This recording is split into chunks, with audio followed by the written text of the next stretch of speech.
This special episode is proudly brought to you by Shocks. They have just released the Shocks Open Run Pro 2 TCS Sydney Marathon presented by ASICS co-branded edition. Only available at shocks.com.au and the Shocks booth at the TCS Sydney Marathon Running Show, which is presented by ASICS. Enjoy the episode.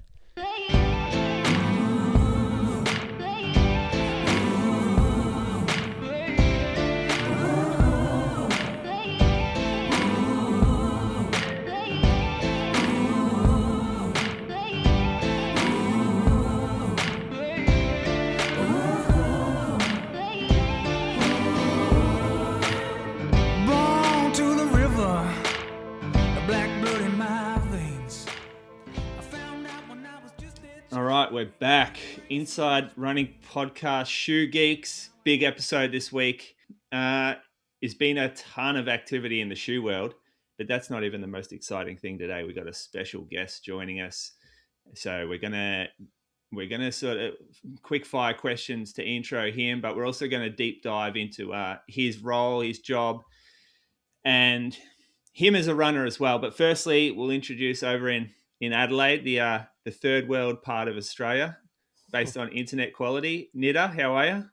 I'm good, mate. You are very up and about at this time in the morning. You're better than you are in the evenings.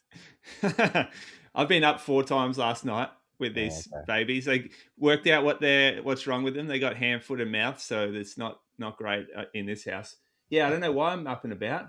I don't know. How many coffees have you had so far? Just one massive one.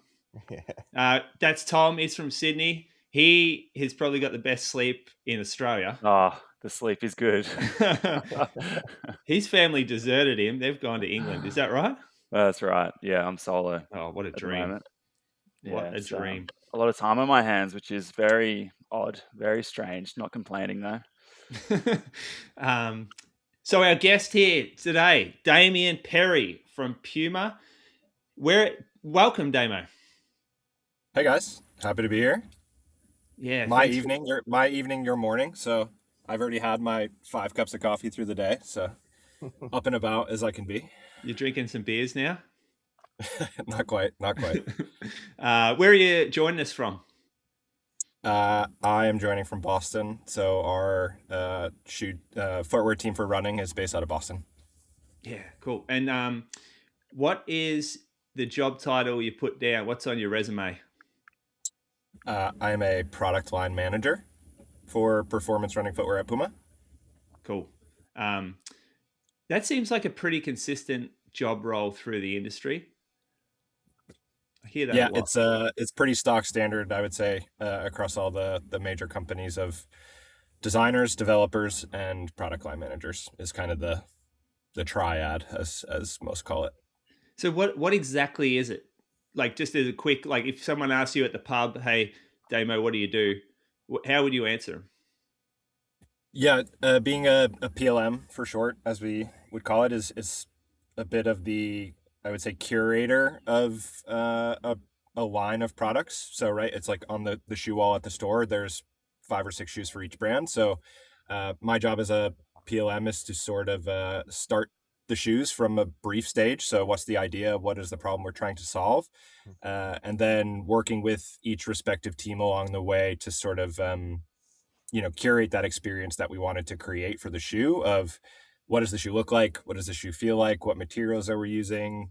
What is it going to cost? How are we going to get it there? And then once we've kind of landed at the final product, kind of turning the door and looking at the marketing team and cooperating with them on, how we're going to talk about the shoe. So kind of the jack of all trades, master of none sort of role in terms of just bringing a shoe from an idea to something that is, on your feet or at the store.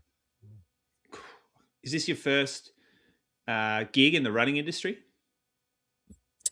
Yeah, a lot of people get to this job in many different ways. I'd say the most natural path for a lot of people is, store staff, tech rep, then, you work your way up in a brand.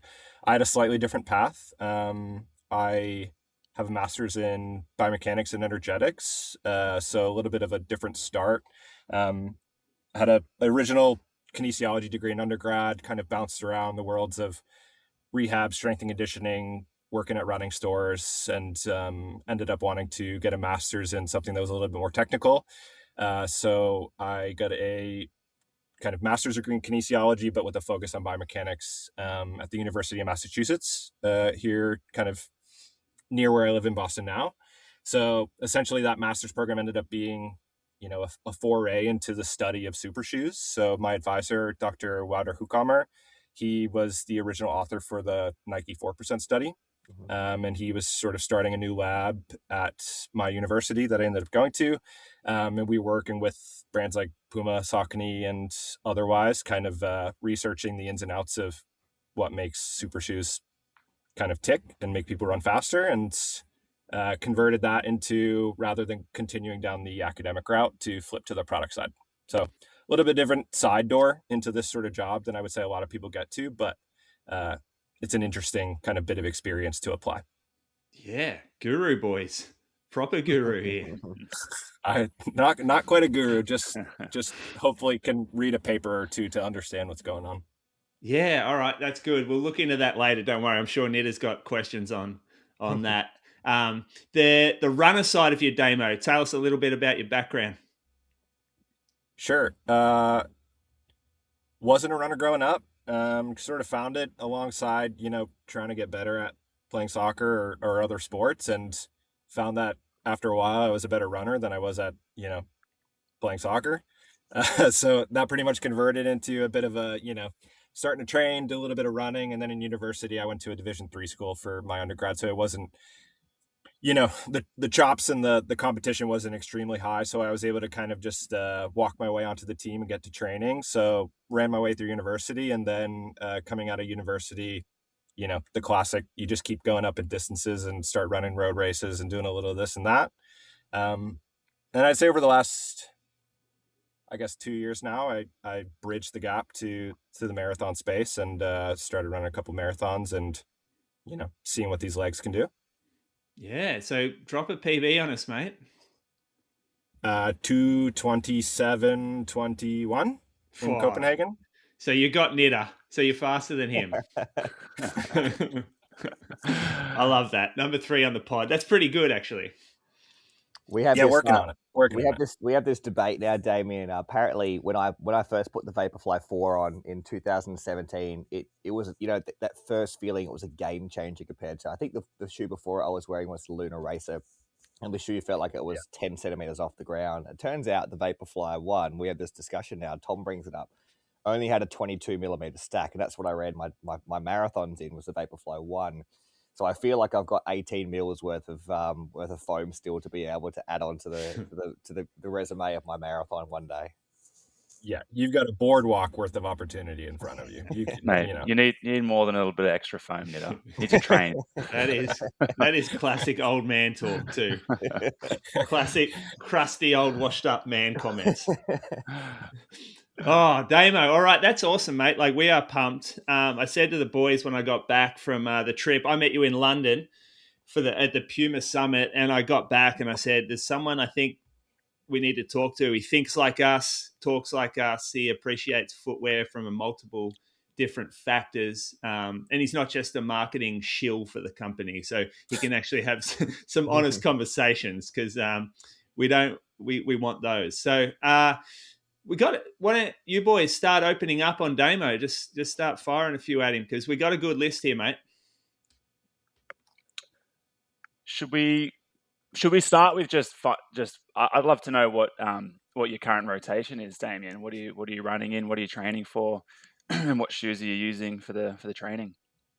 Yeah, sure. Let's see. I'm currently dealing with a bit of an Achilles or nagging the shit out of me. So my running right now is quite sporadic. So I'm on the Zwift a ton. So the rotation's a little lean right now, but normally, so as a PLM, I'm testing a lot of things intermittently from other brands, just out of curiosity's sake. But in terms of a slot, I actually keep the rotation quite simple. Deviate Pure for me has been, the shoe that just came out recently, but has been my daily trainer, I'd say going on 2 years now. So just in terms of, no nonsense, pretty stable, but a shoe that allows you to pick up the pace when you want to. So whether that's, 10K in strides or something that just you feel kind of fresh, and a shoe that allows you to just, pick up the pace on yourself a little bit and run a bit quick. That is kind of my sweet spot for a daily trainer. So I would say most of the miles get run in a shoe like a Pure. Then otherwise, from a recovery perspective, a shoe from Puma, the Mag Max, is kind of like if I ran workouts the night previous, I'm reaching for a shoe like that to just kind of recover on. So I don't like to spend a ton of time in the max cushion kind of space. It just, not that it feels unnatural for me, but I think holistically, as some of us from like a pure running perspective, we have that little demon in the back of our head of like, don't get too used to it. Don't lean in. Are you Don't lean on listening, the Nitter? crutch. You listening? Nitter needs to hear this. Yeah. But maybe I'm wrong, or maybe us, the purists are wrong, and that you just lean into the. I try to make good shoes, so maybe you just lean into how damn good the shoes are these days, and you accept the fact. But I try to just use them for recovery purposes, for the most part. I kind of generally not typically like 100% like a double threshold type of thinking, but I'll often do like a day of like a double threshold type of workout when I'm kind of deep in the thick of it. So something like a Deviate Pure in the morning, or another kind of non-plated super shoe, super trainer type of vibe. I can't talk too much about some of the prototypes that I have been using, but that's the type of space that will typically fill the gap in the morning, and then the evening, something like a Deviate Elite or a Fast R. So just like reaching for the super shoes and getting the time training the muscles to do the work that they need to do for marathon day. I'm like 85 to 100 miles a week on a normal basis. So I'm out for a lot of hours. So, generally but the rotation's kind of lean. I would say it doesn't go too far beyond like kind of what I said there, of like super shoe for the hard workouts, non-plated kind of bouncy shoes for the lighter threshold workouts, and then just keep it kind of clean, of recover when you need to, and then simple shoes for most of it. Is there any how often do you spend time in a Deviate Nitro Elite 4 compared to say an R3 when you do your workouts?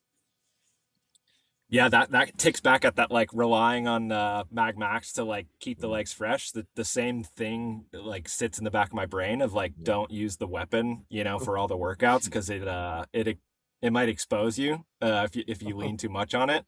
I would say like within a training block, it like converges. So most of the stuff up front will be Deviate Elite 4, and I'll avoid touching Fast R as much as I can. And then as you get closer to race day, like a shoe like Fast R, you need to spend time training just how aggressive and like the demand on from a muscular perspective that it puts on you. So with how great it is, it also comes with, you need to spend a lot of time getting used to it. So I'll kind of converge through the block and kind of switch those out. Who do you so your Achilles injury, Damo, do you blame the shoe or the coach for that? I blame the athlete mostly. I can't blame the coach, and I can't blame the shoe. A lack of strength work and a surplus of miles is probably the biggest indicator of there's only so many hours in a week, and I choose to spend them running rather than the supportive work in the gym. But what can you do? Yeah. I won't put Rory on blast. He was just on the pod. He was just on your pod, so I can't put him on blast on the follow-up pod.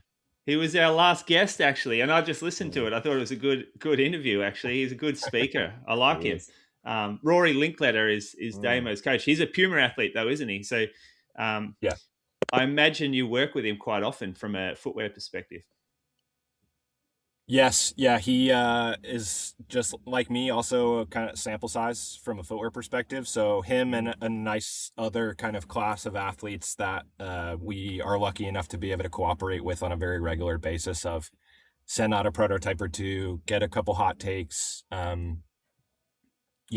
what a professional athlete needs, despite like in our minds, we think that regular consumers also need the same things. It's definitely not the same things.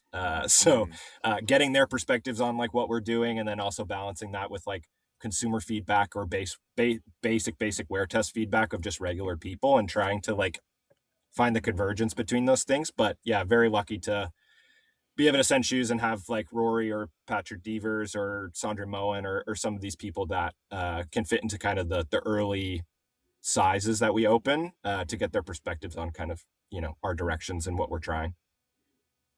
Yeah. One of the big projects from Damo was Fast R3 from Fast R2. And that shoe, I'd say, is like maybe the most amount of hype around a super shoe since the first Nike or when the Alpha Fly came out. Perhaps it's hard to change the game in super shoe world these days. But you did something special with the Fast R3. So would you mind just talking through how you take a Fast R2 and everything from the brief for Fast R3 and the materials that you changed and the geometries to make it what it is? Yeah. Have you guys all run in Fast R3? Yeah. No, I haven't. Yep. You haven't, Tommy? No. No. No, I'm too scared. I'll tell you what it looked like. Scared. I'll tell you what it looked like from a marketing perspective on our end is that it was the first shoe that got sort of attached to like a research paper. So I remember the R2 came out and it looked aesthetically not dramatically different from the R3 did, but the foam obviously was different. I think you guys changed a bit of the stiffness properties in the shoe, but it was the first shoe that got attached to, I guess, we saw the super shoe papers come out from Welter in 2017. And then we saw, I guess, the evidence of this shoe that is super amongst super shoes. So the economy of this shoe was better than other shoes comparatively. So you were part of that paper as well. I'm assuming that was part of the process of designing the shoe and then releasing it as well. Yeah, exactly, right. It's like there was a Vaporfly paper in 2016, and then there was just like a 5-year span of everybody just like trying to like crack the code of like what was it that made that shoe special, and then just Puma and then every single other brand like replicating the formula with like small tweaks from like a general perspective to try to like enhance what it was. So whether that's new foams, slightly different geometries, but this general concept of like super foam plate, super foam, package it all together, call it a super shoe. We didn't make much progress as an industry, I would say, after that first Vaporfly. I mean, you get to some other shoes like the Next Percent 2 or the Alpha Fly, and there was clear progress, but we were sort of flat. And so Fastar from its first version has always been sort of trying to flip things on its head a bit of like, what if we make it podular to be 2 pieces of foam instead of 1? What if we make the plate more aggressive? What if we start to reconstruct this concept and see if we can find new avenues? Fast R2 was an absolute tank of a shoe, but it was the first shoe in the industry to feature aliphatic TPU. We were the first movers on this new foam that kind of everybody's hopping on board with, and Fast R2 is the first shoe to use that. So this combination of like extremely high energy return foam mixed with a plate that was extremely rigid, potentially too rigid, created a bit of a tank of a shoe, but it was extremely propulsive. That shoe also featured the carbon fiber plate that extended beyond the toe. So sort of like our ideation around extend the lever and amplify the energy return to create a shoe that kind of runs you a bit rather than you just kind of leveraging the experience of what the previous kind of constructions did. So we knew we had something there, but admittedly, it was a bit aggressive and it was probably a bit too much for everybody. I think it worked for a lot of guys compared to women. I think just with the weight distribution perspective and running styles, our male marathoners tended to be great with it. And then, it didn't really work for the female marathoners that we have on board. And Deviate Elite was just a tried and true solution for them. But what we did from a shoe creation process that was different for Fastar compared with, maybe any other shoe before is rather than making a Fastar 3 prototype and then trying to optimize it, what we actually did was basically just take all the biomechanical data, all the metabolic data, everything we had on board from Fastar 2, and we worked through a 3D kind of just virtual analysis of stress and strain to, rather than start from a new shoe, we optimized the second version of Fastar. And it was almost like a a bit of a sculpture, right? We were just chipping away anything that we didn't need, and then reshaping and reforming things to optimize basically the ride, to create the optimal kind of ride and experience that was maintaining a lot of the aggression that the two had, but removing kind of the bits of it that were, making you run in a slightly odd way. So it was like really tuning the riding experience to be from the heel straight over the toe, and then optimizing kind of the foam harnesses and durometers to be kind of just grooved to be perfect for this simulated runner, essentially. So we kind of just went to a virtual world and just looked at where the shoe was deforming the most, where the shoe was not getting used at all, and just optimized everything through a virtual space. And then it got to the point where we finally spit out a sample, and we started doing running economy tests on it, and we thought that the Parvo machine was broken. We thought that we had we had something wrong with us, but the shoe kind of repeatedly started to create this process of, wow, this feels like the first time I've ever put on a super shoe again. And then the running economy values were showing these 2 to 4% jumps from other super shoes, which was a bit of a jarring thing. We were like, wow, we've done something special. So this kind of use of virtual simulation and stress and strain and kind of like 3D parametric modeling to create a shoe is kind of a very new process for us, but it allowed us to kind of take a concept that was somewhat there and then just sharpen it. So that was kind of our initial kind of stab at where Fast R3 came from, rather than starting from fresh new design and just hoping that it was going to work. And you guys involved in the research, do you have a bit of, it's tough to demarcate what ingredient makes the change that you guys created compared to the other super shoes? Do you hypothesize it's the extra lever, or it is the combination of the stiffness of the plate that changed, or even the ATPU being lower density? Or is it a combination of all three and you can't demarcate what made it tick compared to the other super shoes? It's quite difficult. And this was my master's thesis, and the paper that I kind of worked on, through my master's was 4 shoes, identical geometries. And if you take a plate out of them and keep the same foam, or if you put shittier foam and then add a plate, like, basically like a counterbalanced, like what are the features that are influencing running economy in a positive way? And the outcome of that study was basically foam really matters, and you can have a great experience without the plate, or you can have worse foam but add a plate, and if it's tuned the right way, you can also amplify that running experience. And then the sum of those parts together is what all comes together to kind of create a super shoe. So the theory sort of holds true there, of like, you can't really point at one feature such as foam or such as a plate and say that one pulls a lever harder than the other. I think the unique engineering and geometry of the plate allows us to harness the power of the foam in the most amplified way. And it's that kind of chicken or the egg sort of situation of, if the foam densities are wrong, it doesn't cooperate with the plate as well as it is designed for, or if vice versa, the plate's too stiff, then you have a too rigid of an experience for the foam to do what it's supposed to do. So it's kind of a push and pull there. And we luckily got it right. And it was definitely a big we there, like I'm the one speaking to you right now, but it's teams of engineers, our teams in Asia, like from a chemistry perspective of working on the foam durometers and getting that all right. Definitely a big kind of team act of, each small bit of that lever comes together to make that shoe work well. So our innovation team and our partners in Asia, every little piece matters. And now it's hard to do it again, but we're trying.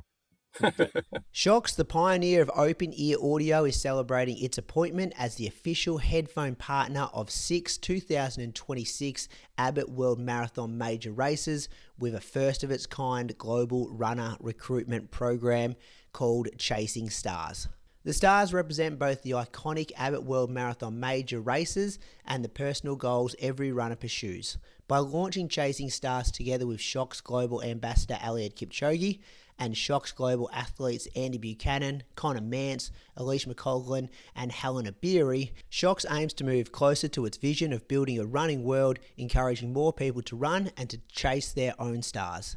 In this initiative, Shocks recruits hundreds of runners worldwide and provide a limited number of participants with access to entry for selected 2026 Abbott World Marathon major races, for which Shocks is the official headphone partner. The program is also designed to support everyday runners, while amplifying their stories to inspire runners across the globe along the journey. Adding to this occasion, Shocks have launched a limited edition version of its most favoured sports headphone, the Open Run Pro 2, with each of its Abbott World Marathon major races partners. Coming in a striking deep blue and gold colourway, with the corresponding marathon map illustrated on the gift box and case, they make the perfect keepsake for runners looking to celebrate their participation in their major of choice while supporting their future running endeavours. Check them out, the Shocks Open Run Pro 2 TCS Sydney Marathon presented by ASICS co-branded edition. Only available at shocks.com.au and the Shocks booth at the TCS Sydney Marathon Running Show presented by ASICS. I'm really interested, Damo. Is there a version of Farstar 3 that exists that had to get changed because it was going to be too expensive? Was there a price constraint or a budget constraint or that existed out there that sort of stopped you using something maybe a little more premium? Yeah, when it comes to making these super shoes, I think we're currently in an age of development processes that can enhance the performance of especially foam right now. So we're constantly kind of exploring different processes of CNC milling, cutting and buffing things, and at a certain point it just becomes extremely expensive from a man or woman power perspective to create basically one midsole at a time, because it's just such laborious work to do some of these processes. So it's not so much maybe materials are too expensive. There's no like crazy NASA grade foam that like we all can get our hands on that's like any better than what the ATPU is that we're currently have in shoes. It's more just how these things are created and processed that I would say are differentiated, that creates it to be more expensive. So it's more just labor and time and the ability to make them in volumes that jacks up the price. So we've done like non-compressed foams that are like buffed and CNC milled, but it's just really hard to do that at scale. So it's something that we're constantly tinkering with. But I think if you look at someone like Audi and what they've done with their very low capacity shoes, they're tinkering with some of those things. And that's why there's maybe only 500 pairs of them at a time. And what we really wanted to achieve with Fast R was to give it to everybody. So we had demand issues up front with Fast R because it was really hard to make a lot of them. But our goal was to make them and make sure that everybody who wanted that experience had the opportunity to get in that shoe. And so kind of scaling that over time and being able to make more pairs and hopefully get Tom to run in one soon as well. That's the goal. He is after this chat, I can guarantee it. I do need to. I've actually been on, hit the buy button many times and never actually quite pulled the trigger. But yeah, it's I do. Tom, need to. you tell us, because you've got the Deviate Nitro Elite 4 at the moment. You said that's going to be your Sydney shoe. Yeah, probably. I think I'll probably run Sydney Marathon in the Elite 4s. I've always been, Damien, I've always been more of like, maybe a little bit like you, like a tradition. I like a traditional feel, not too high, not too crazy. I like a shoe that feels, it doesn't change my gait. Like, for example, I've always been a Vaporfly guy over an Alphafly guy, even for the longer distances up to the marathon. So a lot of people are the other way. They sort of want that more propulsive feel for the longer distances, more foam underfoot, like an Alphafly, like Knitter, and I think like same as you, Julian. But and that's probably my hesitation is with the Fast R, is just that is more of that. Probably you need to hit a sweet spot on it, and if you do, I know it's going to probably give you that extra bit. But I'm just I know that the Elite to me feels like a really well executed Vaporfly, I probably prefer how it feels, so that's why I'd probably wear it in Sydney. Just a real natural feel, fast, light, stable on foot. That's the sort of. Well, first off, I thank you. Really appreciate the kind words and your experience, right? Because it doesn't grow old on me that, we're making shoes that people are running in and spend a lot of time. And the fact that, you would choose that shoe to go run 42K in is a compliment every single time I hear it. The funny thing with Fast R was that exact, it's that bargain of Fast R is more, everybody is more efficient in Fast R. We have not tested, I think there's been one person that has tested in favor of a different shoe from a running economy perspective over Fast R. And that's hundreds of people. We've taken this roadshow like around the world, and like we've invited content creators and athletes and everybody of like, bring your Adios Pro, bring your Evo, bring your Metaspeed. We don't care. Put it on the treadmill. We're confident. And we've lost once, and I wouldn't even chalk it up to an actual loss. So it might be biased, but I think it was a bit of a testing situation. So it's been absolutely phenomenal that like it just becomes down to that exact choice that you just said, is that experience comes with a lot of experience, and you can choose for your marathon to just not want that, and that's okay. And that's why we make Deviate Elite. But on the other side of it, it's like, we know that you can kind of chase that dragon a little bit and put in the training hours and get used to it. And then like, you're going to be extremely more efficient. It's just a matter of, paying the bills on your calves and hamstrings and being able to tolerate it for the full distance. Yeah. And that's the thing. We've had this chat before. Like we had, I don't know if you know Dan Nash, but he's big nerd into running economy, does his own running economy tests. And he himself tested himself between different models. And I know he ran his marathon PB in the Fast R, and he's gone through that process on his pod about conditioning himself to be able to use it. And I think obviously he got to that point where he could, and he got the PB out. But I guess what we don't know from that economy testing is what happens at K, past the 5 minute the interval testing you're doing in the lab versus like what happens out on the road, like 30K into the marathon, like what's going to happen in a fatigue state, whether that initial economy gain starts to take a nosedive once the muscles that aren't conditioned enough just can't handle that particular gait pattern, loading pattern. And that's might be my hesitation, but you're making me think about it more. And so's Dan about, can I get conditioned enough that I can use it and benefit from it? Because the fact is it's very light as well. And I've always loved a light shoe, and you've stripped it right back. It's extremely light now.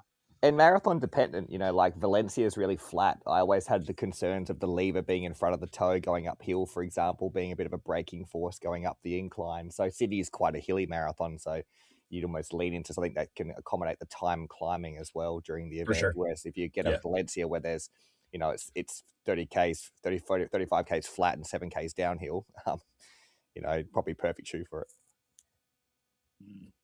It's a gamble. It's a gamble across the board. My first marathon was last year in Valencia and Fast R3, and then I was may have debuted a little prototype in Copenhagen this year.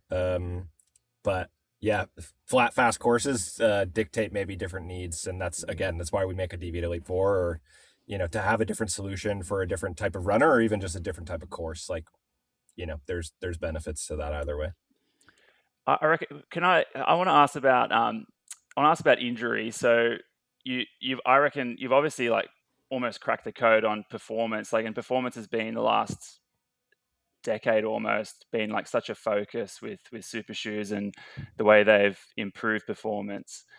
What do you do at Puma? Like, is there a focus? Has there been? Will there be in the future? Do you think more on like going back to injury risk reduction? And would you use like that computational stuff you're doing with modeling for performance? Is that something you think you'd use modeling for MSK and injury risk reduction? Is that something you guys are looking at Puma? Yeah, it's a brilliant question, and it's you want to talk about what my job is. That is one of the things that we've been actually having a lot of discussions around, is how do we scale these sorts of analyses or concepts into different realms of what running means to different people. So whether that's remodeling and optimizing a neutral cushioning shoe to provide you the right level of dampening forces and resilience, and different constructions of, in the same way that super shoes have just been two slabs of foam with a plate in between. It's like running shoes have just been a big slab of foam, and can we look at new geometries or different ways to construct shoes to create a different everyday running experience? And then the same on the maybe more stability and guidance side of things, or people who need a little bit of help, is can you kind of flip this inside out and look to optimize to prevent movement, whereas a plate from like a fast start perspective is guiding you through a particular motion path. For propulsion is can you basically flip that inside out to prevent motion in a particular plane for somebody who needs that at certain stages of their gait. It becomes hard there with, and you could say the same thing for the speed shoes, of everybody who walks in the door has a different problem as to what you need to solve. And so it becomes this game of democratization of something like that, of how can you solve for everybody's pronation issues or everybody's musculoskeletal problems. You can't. And so it becomes this realm of like, we'll have 50 shoes on the wall to solve for 50 problems. So it's kind of that every briefing cycle, we're looking at solving a particular type of problem. And the question you just asked is one of them, of how can we start to apply this type of thinking to different problems, because we're making some damn fast shoes. So how do we solve different problems for other people? Yeah, it's probably, I mean, we see that Puma absolutely killing it in the performance category, but there's not a lot of people that rock up to the Sunday long run wearing a Puma shoe. There's a heap on Tuesday nights at the sessions, but there's not a lot on Sunday mornings, and there's not a lot on easy runs. And is that been a company focus to get performance right first, to build some credibility, to trickle down into the everyday range, or is it just that you haven't nailed the everyday range yet? It's a tough one to say. I would say when you think of Puma, you think of athletics, you think of Usain Bolt, and our leveraged position coming into this of essentially a very well-funded startup from a distance running perspective. We weren't really present the last 10, 20 years. And so this is a new position. And so from an initial stab at it, we came in with supercritical foam everywhere and a lean towards faster and high performance, for sure. To say that we're going to come in and usurp number 30 of a stability shoe, like on our first stab at it, like probably seems like a pretty high reach. But in the world of up-tempo trainers, super trainers, and race day shoes, that's where people are willing to reach for something new and experiment, especially if you do a good job telling the story that, it will enhance their performance. Versus that everyday experience is a little bit harder to wrangle. It's tougher to say that we're going to solve a particular set of problems for everybody with that everyday range. So not to say that we weren't trying, of course, of course we want everything to be a great solution. But our strengths, I think, lie more on the performance and speed side of things.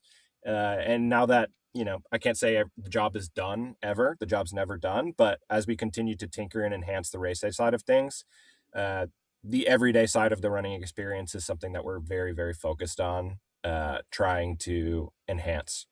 It becomes a bit hard. We have to approach it with our own way. I think speed is always going to be in the background of our conversation. And I don't think making slow, boring trainers is ever going to be in our acumen, but it's finding the right, I would say, tune to make different solutions for, those Tuesday evening, just tempo runs or long runs or just easy runs, is finding a unique way to do it that feels adjacent to what we're doing on the race day side.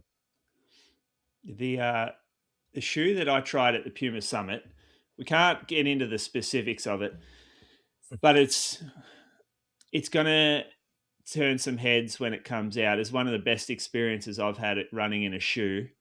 Again, I'm not sure how far we can go, but it was a plateless training shoe. How much of your research contributed towards this new concept in plateless trainers? Yeah, it's a funny one. We know from our internal benchmark testing from like a mechanical perspective on foams that we can confidently say that we're bringing the highest energy return, at least at every gate. We're constantly striving to do so, and we're bringing basically some of the highest energy returns from a foam perspective across the industry.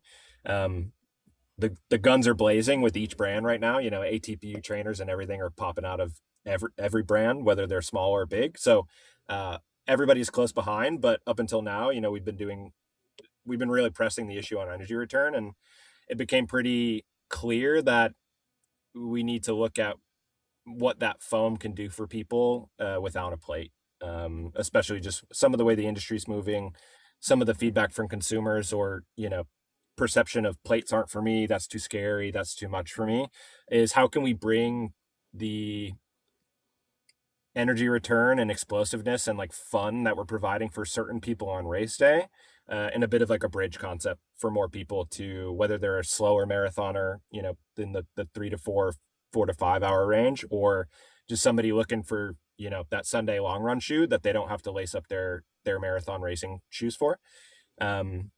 So yeah, leveraging, some of that past research of what happens when you just take the plate out, but you have great foam, and then our own kind of internal benchmarking of, we just hit up our partners in Asia and said, hey, can you take the plate out of a Deviate Elite 3 and send us a couple? And they were like, why would you want to do that?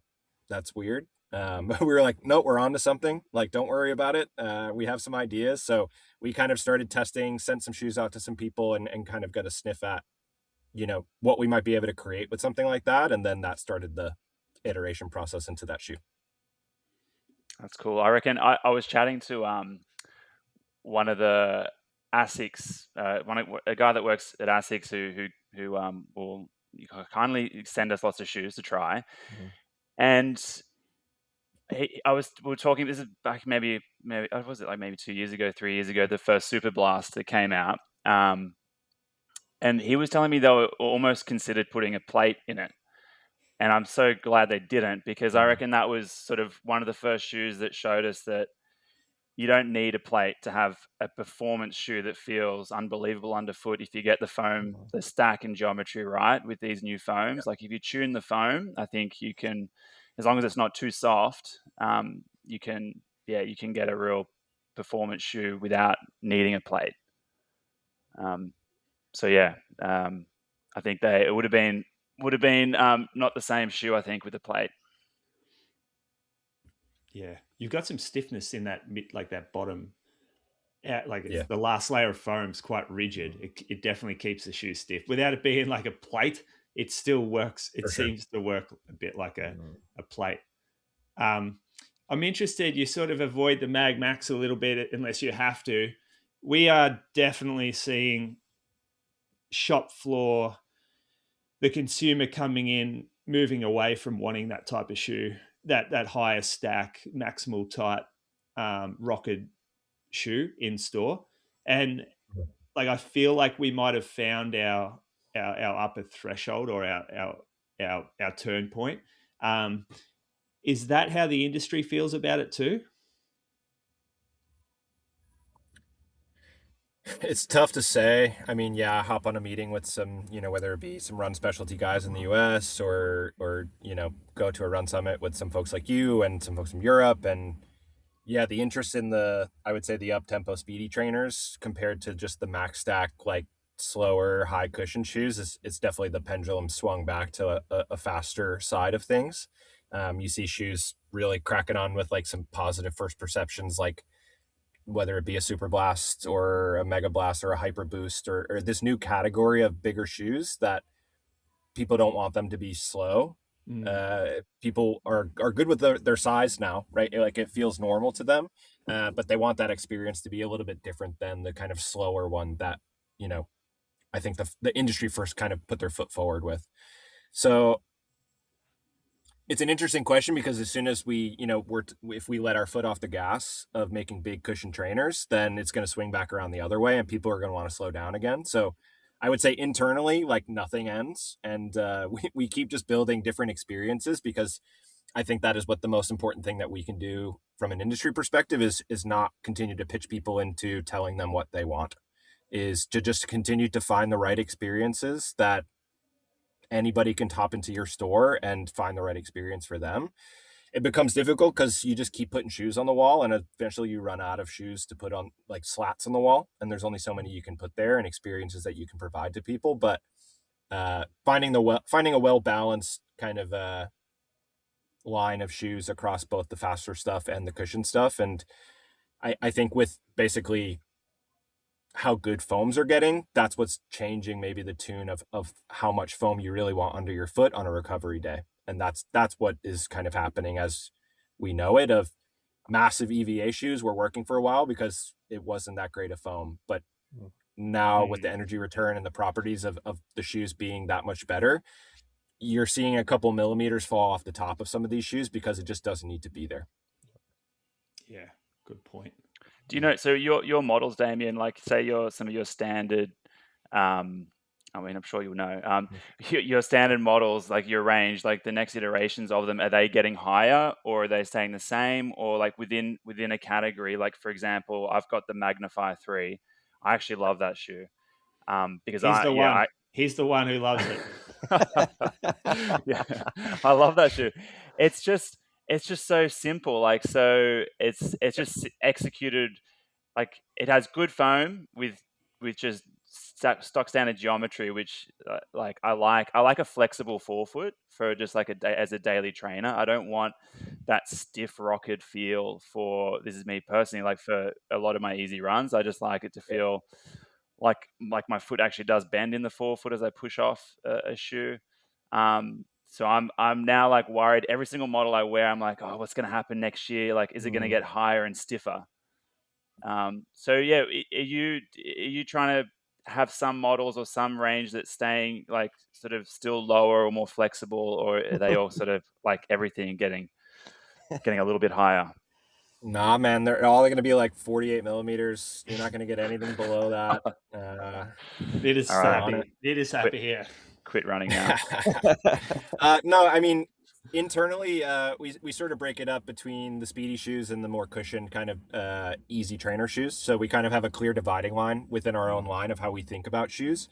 And then from like a vertical perspective, you know, they kind of just grow in stack height and or purpose. So, you know, on our cushioning side, we have Velocity and then Magnify and then Mag Max. They grow in size, they grow in shape, and kind of become more nuanced and specific for what that category represents. So in the case of like the cushioning side of things, it's just more foam, right? It's more foam. So whether it's you're a bigger runner, you need to recover and you want a shoe that's giving you more, you know, it's just going to kind of grow on that type of spectrum. And then the same thing on the speed side, right? If you're starting at Deviate Pure, as you go up, you go to a Deviate, you're gaining a plate, you're gaining some more aggressive geometries, you go to a Deviate Elite, you know, go to a Fast R. It's just growing in specificity for the category. So I think for us, there'll always be a maintenance of a spectrum of solutions, and not every shoe and every wear is going to kind of escalate too quickly. What I actually think is going to happen quite funnily is the shoes that are, I can't ever think in Australian dollars, so apologize, but the shoes that are like 100 to 130 US dollars are going to end up being cracking shoes across the entire industry, because they're going to be representative of what shoes that were around $150 were 3 to 5 years ago. So for those experiences that you're kind of searching for out of something like that, I think whether it's from Puma or wherever, there's going to be a whole kind of category of shoes that now supersede what trainers represented 5 years ago for a fraction of the cost. And it's going to be easy to find those and get them on your feet for when you just want that simple running shoe. You'll love that lots then, Tom, being cheap and the shoe that sort of makes you enhance. Just on that, Damion, like, you know how, I mean, I worked in retail before I started graduate as a podiatrist, like 2004, when shoes are always demarcated into stability, neutral, motion control, which is well and truly gone now. How do you guys think about, like, you know, demarcating your shoe line? How do you sell it to the retailers to be able to sell it to the population in terms of, you know, obviously you talked about then about using stack height as a margin from the top down, for example. How do retailers get educated from Puma in terms of selling the daily trainer and things like that? Or is it driven by performance that sort of sells the line of shoes? Before I answer anything, we just tried to sell Julian on it. in London. So Okay, Julian, you tell us. what is your like top line takeaway? Like how did we maybe communicate how we want our wine received? So a couple of points. You're selling an experience rather than a stability category. And the experience, I think, determines the stability category a little bit. Like it's not looking at a particular gait pattern and going, oh, this is the shoe for you here. It's, do you want to run slow? Do you run faster? Do you want to, how long's your run going to be? So I feel like that is very innovative. And that's the way that we talk about shoes in the store as well. But I do feel like the communications, like there's a bit of inconsistency in the season to season. So we've got the Velocity 5 about to come out, but I feel like we've sort of already forgotten about that because the Deviate Pure seems to take that same sort of customer. And so it's confusing now as to like how are we going to treat these shoes differently in store? Is the customer that comes in for a sort of a more natural feeling, like unplated shoe with great foam, like what's the Velocity do different to the Deviate Pure? And then there's some shoes that have just disappeared sort of out of the line. It seems like fairly quickly. So there, like we love the new stuff for sure, but there's also like having that consistent, having consistency is good for a brand because the retailers start to understand it better. And they don't have to sort of, So how do you feel about that Velocity Pure chat?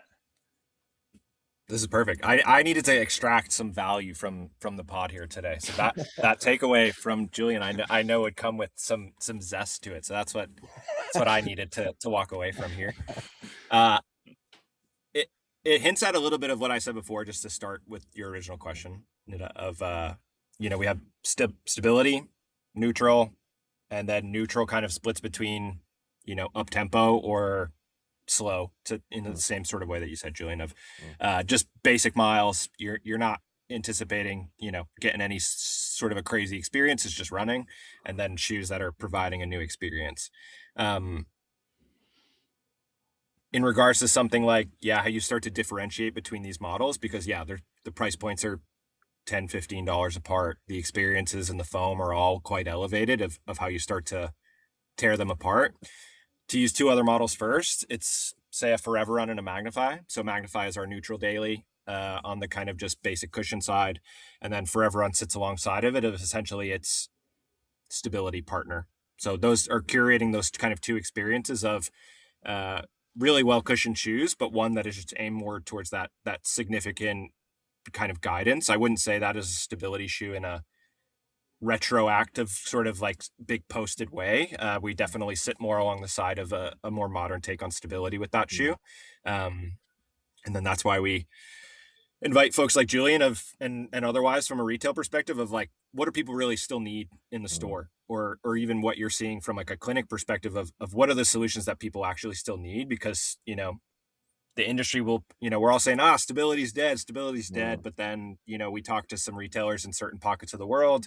We talk to some folks from a medical perspective. They're like, no, it's not dead. People, if not, it's worse than ever. So there's finding the right balance of innovative and modern solutions to solving old problems that I think, we see the industry kind of just ebbing and flowing with.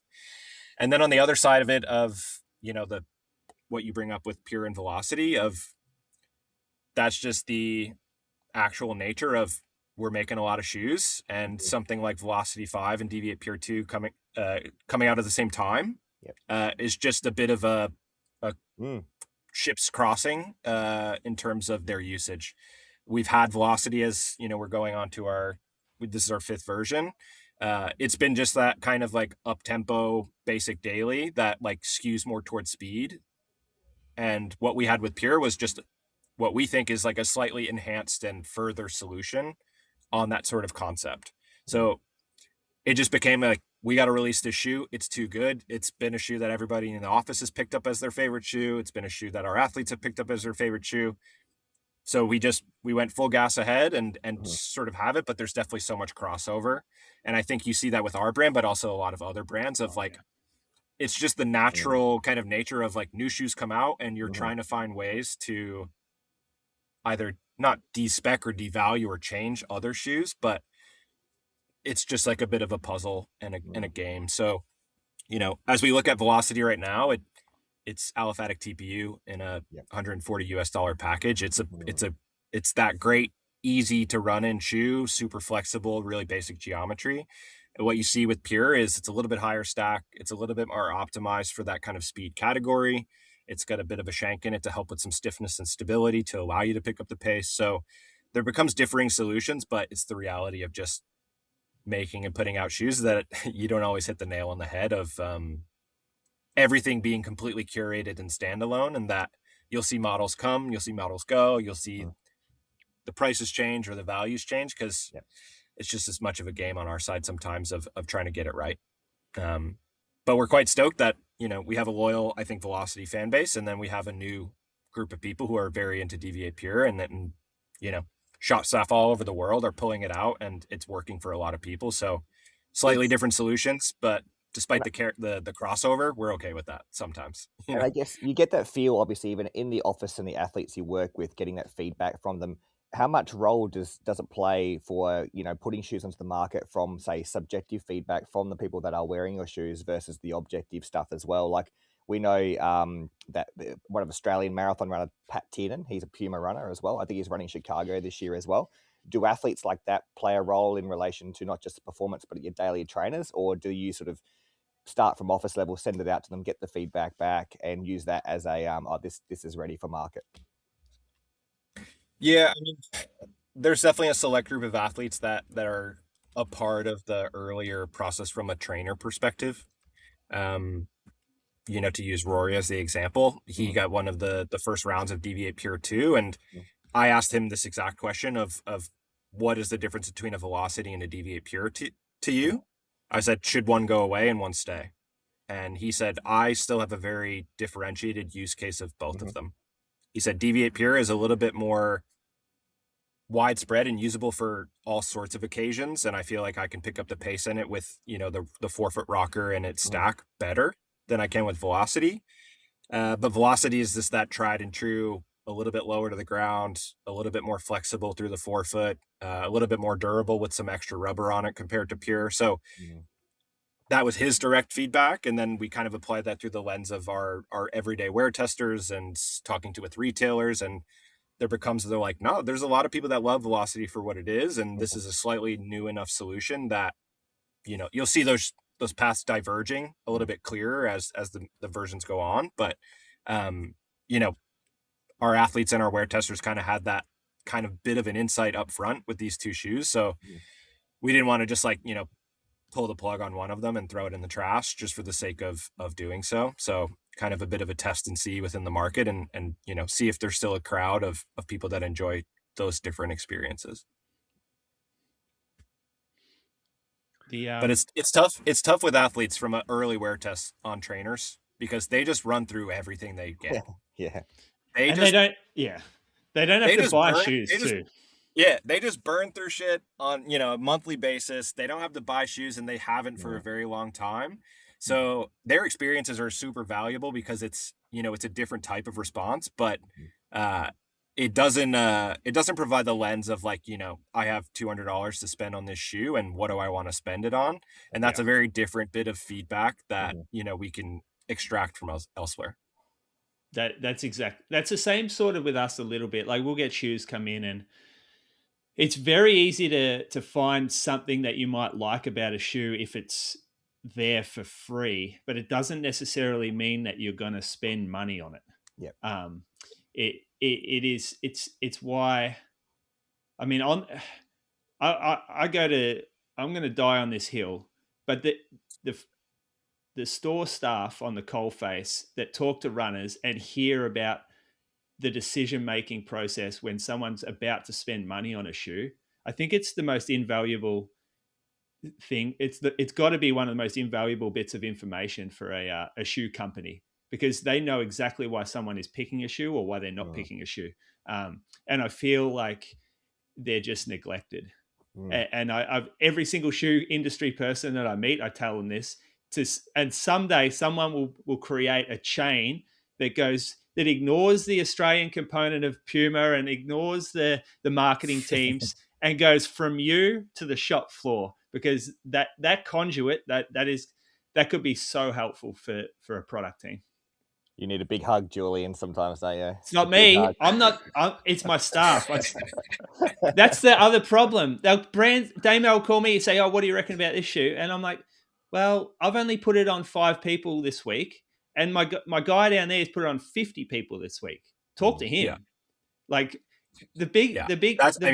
That's where we leverage our tech reps in a major way, because they are the most direct voice, and they just are hustling. They're working shifts at stores. They have been putting shoes on people's feet in a very recent way, and they're communicating with your staff more consistently than maybe you are at times, right? Because they're working the floor with them, they're educating them, and they are, an not, I wouldn't say undervalued asset, but like they're the ones who are out in the field. And so we have regular calls with them from a US perspective, and maybe we need to do a better job of calling up Julian's store to make sure that we're getting takes from there. But yeah, it's that direct runner experience and why they would or would not buy a shoe, or what it is about one of our shoes versus a competitor shoes that makes the difference, is the most important thing. Because I would say even shoe reviewers, as much as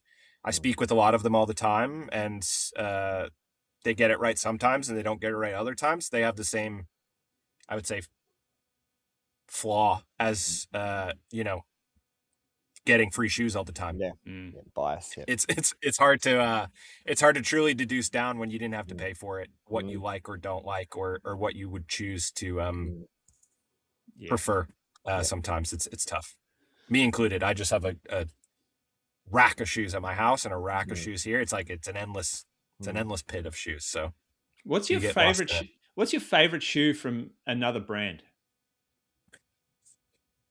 You asked me this in London as well. Did I? Okay, yeah. I can't remember the answer though. My all-time favorite shoe, and I think it influences how I think about making certain shoes, is the Peg Turbo. Oh yeah. yeah. Oh wow. That Pure is a bet. That's like Pure is a Peg Turbo. It's Do you mean the original Peg Turbo or the new like Peg Plus? I would say the one and the two. Oh yeah. Yeah. Okay. Yeah. Not the more recent ones. It was just that first stab at like super foam in a trainer. Yeah. I think my feet and calves would be absolutely fucking screaming at me if I tried to run in that shoe today. But that essence of like modernized foam into a different package from race day has stood out in my brain as like a favorite, and using it for literally everything. But this is why the industry, for many years, the industry will struggle to go back the other way. Like, you're right. When you put that Peg Turbo on the first time, your calves weren't screaming, because at the time it was a compliant foam. It was a similar stuff to the shoe, and now you go back to it. You're right. I can't tolerate those shoes anymore, and I'm trying to find my way back into it. Like, I'll warm up in the Pure before I do my workout in the DV8 Nitro today, and just to get some tolerance in there now as well. But people's experiences have completely changed. This new third running boom has been directly pummeled by high stack shoes. So their experience they don't have experience before 2017, this population. They don't know what shoes made you feel like. The high stack shoes have almost bridged the gap of getting people to run more dose of training with less sore calves. So for the industry to slowly move away from that would be almost counterintuitive, because then people go back and, oh, why is running hard again? Why are my calves sore? Like, they can't do that. But Tom searches for that feeling. That's what gets him up in the morning. Whereas I'm like, nah, do not drop the stack in the shoes. This is what's keeping me in the game. What I'm worried about being a dad now is like I don't want my kids to grow up only having an option of like a 30-40 mil kids size shoe. So I hope, Damion, I don't know what the Puma kids range is like. My kids don't have Puma kids shoes, but I reckon within the range it'd be, I don't know. I would like that, especially with kids, like for it not to get too high, so they don't become like knitter when they're still a kid and they can only tolerate like, where do you go then? Like, when they're adults, they're going to need like a 60 mil stack. But what? Yeah, but what? Yeah, They, to get out of they bed. might not have an it's option. Tom. They might be all available. it's a to them. funny Might be, thing. yeah. It's a funny thing. I mean, and this is how I've synthesized it. And I think we're saying a bit of the same thing, Nid, of like, I think modern foams and stack heights and plates have created entire sector of the population that would have had previously had the worst time running and been the people that say running sucks, running is no fun, running is not for me.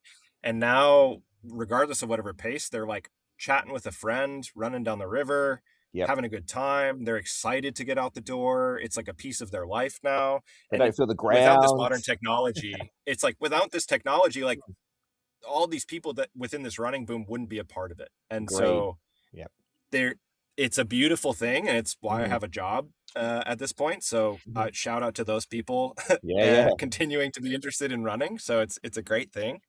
But yeah, it's like the old man yelling at the wind type of situation of like, I want to feel my calves. I want to have sore Achilles. Like, I'm searching for of what running used to feel like. Core Lord stuff.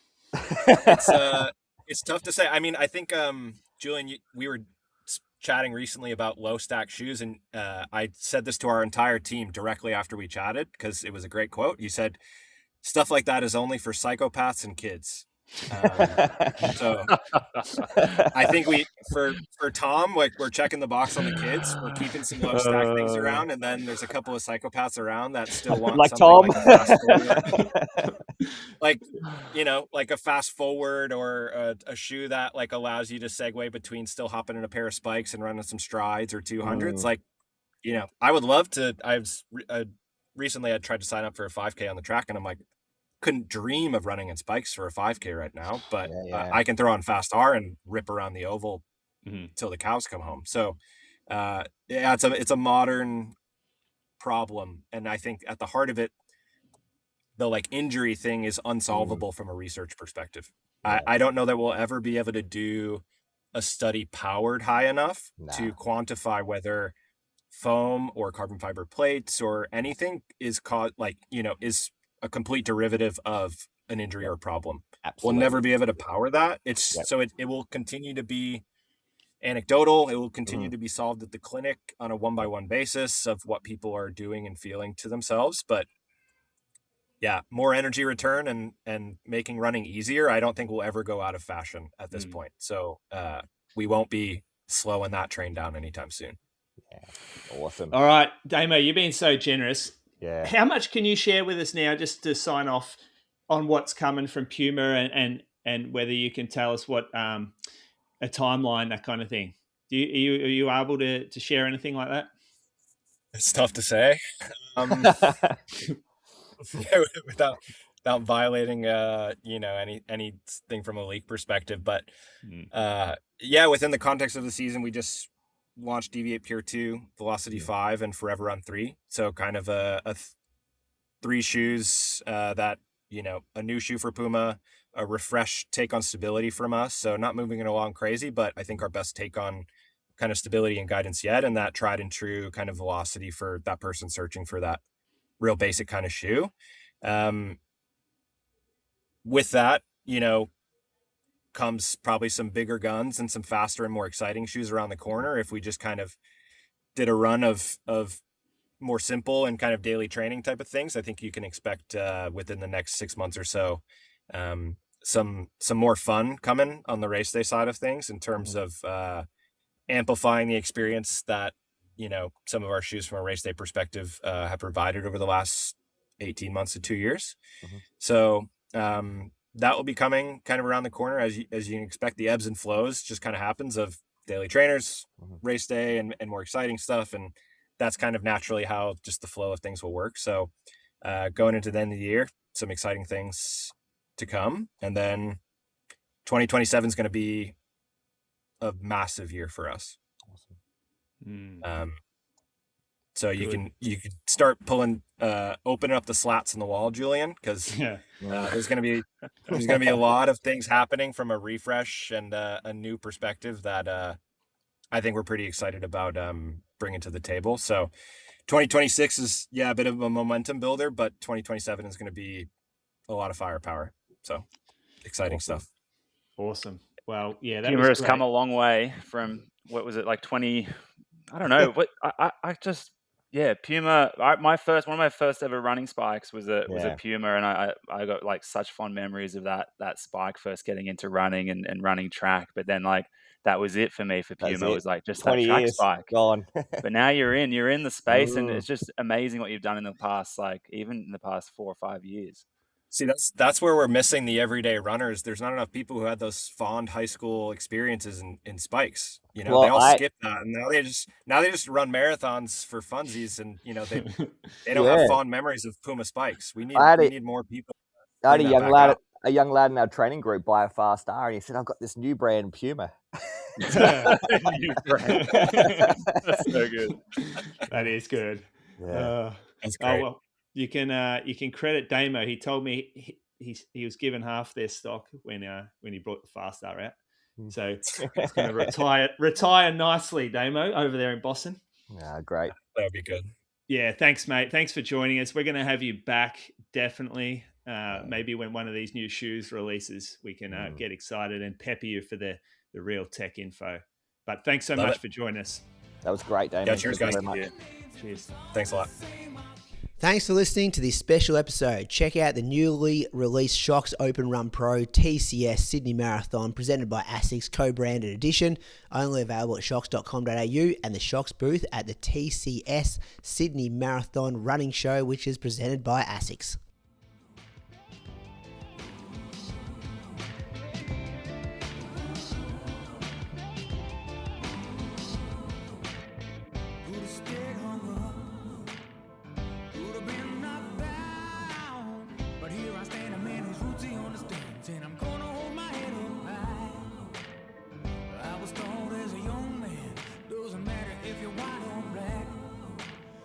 Show love to everyone you meet. Doesn't matter.